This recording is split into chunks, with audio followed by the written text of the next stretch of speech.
Nah, lepas-lepas habis zaman Saidina Ali. Nah, bila masuk zaman Saidina Ali, nah muncullah puak yang sesat. Mana? Khawarij. Nah, Khawarij. Puak tu, nah siap panggil Saidina Ali, dia kata apa? Nah, wahai Bapak Hasan, macam tu. Dia pun tak panggil Saidina Ali, dia tak panggil Abul Hasan ya. Dia panggil gitu ya, Bapak Hasan. Nah, hukumlah dengan Quran. Tengok. Tu dia kata kat Saidina Ali, bukannya orang biasa-biasa tu. Saidina Ali ni Nabi kata ana madinatul ilmi wa aliyun babuha. Ali tu pintu ilmu lah, pintu pekan. Aku ni pekan bagi ilmu, Ali pintu. Besar tak besar Saidina Ali.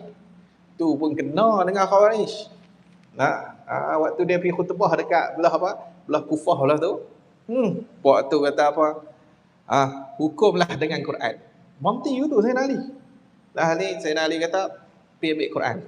Nah, pergi ambil Quran, pum letak tu. Lepas tu dia kata, wahai Quran, tolong hukum dah. Lepas tu apa? Pak Khawarij tu kata apa? Mana boleh Quran nak buat hukum, dia bukannya manusia. Hampa pun boleh fikir benda tu. Bukan tak boleh fikir. Nah, tapi masalah hampa ni telajak pandai tu macam hal. Nah, tak mau serah dekat ahli tu masalah tu. Nah, bukan tak boleh fikir, kata Quran tak boleh nak hukum. Hak boleh hukum dengan Quran ni siapa dia? Nak orang yang mahir dengan Quran itulah. Nah, kata dia tak sedar diri, kata dia tu tak pandai.